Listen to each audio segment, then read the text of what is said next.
Septembre 63. Je suis venu par la nationale 6.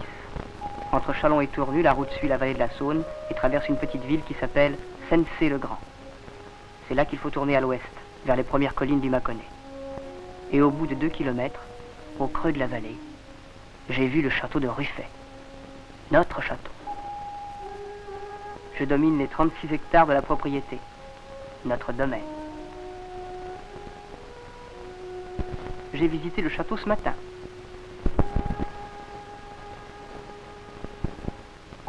Pas plus d'ailleurs que cette vieille carte postale qui représente le château lorsqu'il avait encore ses 4 tours et qu'il était habité par les sires de Nanton, à l'époque où dans la région s'élevèrent tant d'églises romanes.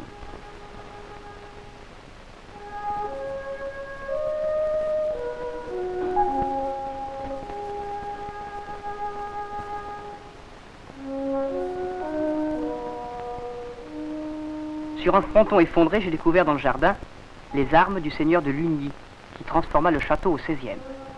Dernièrement, il a été, sans beaucoup de succès, une maison de famille, une hostellerie, mais surtout un paradis pour les chauves-souris et les corneilles. On dit que pour vivre dans ces grandes demeures, il faut beaucoup d'argent. Sans doute. Il faut surtout beaucoup de monde pour les habiter. Elles ne sont belles que si les cheminées fument et si les cris d'enfants s'élèvent du jardin.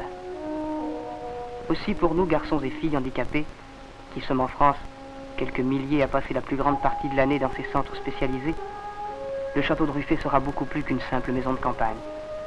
Il sera le centre culturel et artistique que nous cherchions à créer.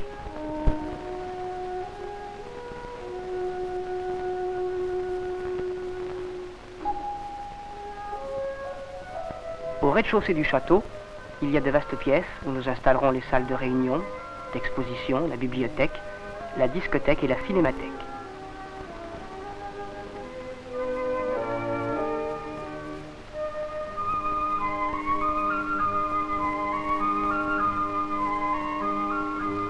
Nous avons tant de place que dans les étages, que nous rendrons accessibles à tous par un ascenseur, nous pourrons accueillir pour des rencontres tous ceux qui s'occupent de l'enfance handicapée ou inadaptée. Animateurs scouts, moniteurs, éducateurs spécialistes.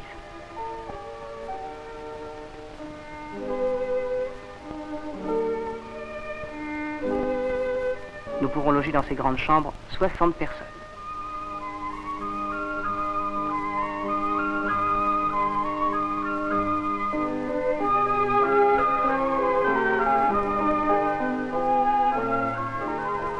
Dans l'ancienne ferme, nous installerons des ateliers d'art pour tous ceux d'entre nous qui sont peintres, sculpteurs, céramistes ou verriers. Ah, un point sur lequel je vous rassure tout de suite, il n'y aura pas besoin de construire de chapelle. Il y en a déjà une et elle est très mignonne. Outre l'aide de Dieu, il nous faut pour faire aboutir ce grand projet pas mal d'argent et le concours de beaucoup de volontaires. Dites-le autour de vous. Les travaux commenceront l'été prochain. Juillet 64. 3 garçons m'attendaient quand je suis revenu à Ruffey. Je m'étonnais que notre appel n'ait pas été entendu plus largement lorsque ces gamins partirent en courant à la recherche de renforts.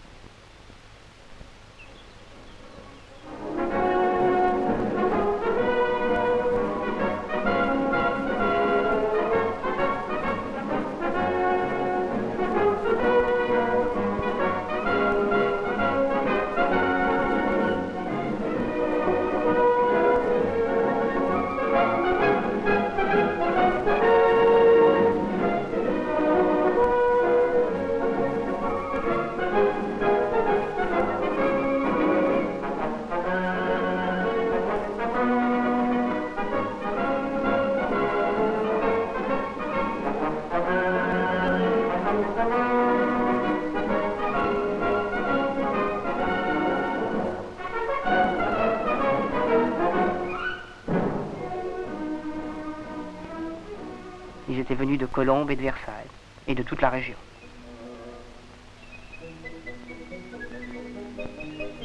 En 15 jours, ils ont creusé 900 mètres de tranchées. Ils ont posé des canalisations et amené l'eau courante au château et en différents points de la propriété.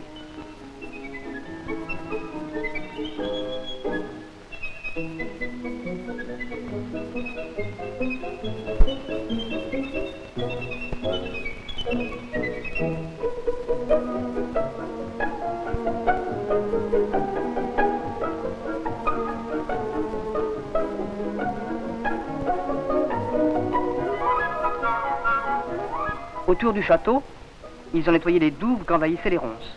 Nous y avons fait plusieurs terrains de jeux de ballon, de badminton et une piste de tir à l'arc.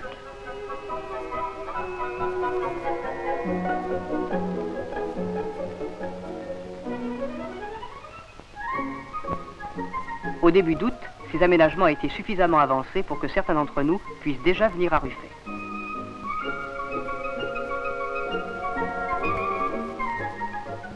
Plus tard, quand les travaux seront terminés, nous pourrons accueillir jusqu'à 200 ou 300 garçons et filles dans la propriété. Il y aura 8 terrains de camp, dont 6 pour les handicapés moteurs et les aveugles, avec blocs sanitaires, abris, électricité, téléphone, eau courante et des voies d'accès permettant la libre circulation des petites voitures.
Mais nous n'avons pas fait que nous amuser.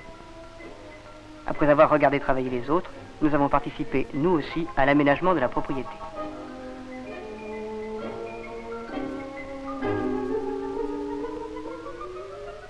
Michel a dessiné et fabriqué de nouveaux vitraux pour les fenêtres des tours. D'autres ont remis à neuf toute l'installation électrique de Ruffey. Dans la ferme, les ateliers d'art ont démarré, mais pour cet été seulement. Quand le centre artistique sera définitivement ouvert, 40 d'entre nous recevront ici en quelques années une formation professionnelle complète, avec l'aide de moniteurs et d'artisans de la région. Beaucoup trouveront du travail dans la région ou près de chez eux.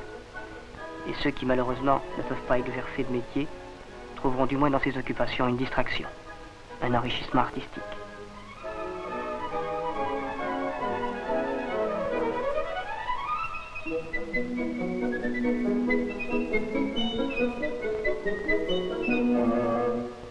Quant aux filles, elles ont entrepris la confection des rideaux. J'aime mieux vous dire qu'elles n'ont pas terminé. Le château a 60 fenêtres. Enfin, nous avons travaillé à la construction d'un pont qui permettra d'aller au grand terrain de sport et nous avons aménagé une route en pente douce au bord de la rivière pour rendre la baignade accessible à tous.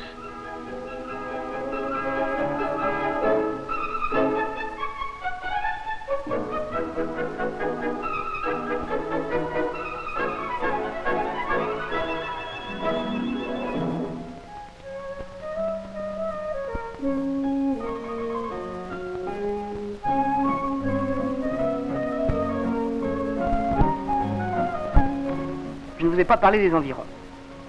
Au début, les gens du pays étaient un peu étonnés et intrigués de nous voir nous installer à Ruffey. Maintenant, ils nous ont pris en sympathie. C'est une région très pittoresque et nous pouvons nous promener sans problème, bien en dehors de la propriété. Oui, il ne manque pas d'endroits où nous pourrons accueillir et héberger des groupes de jeunes qui traversent la France pour aller à un camp ou en revenir.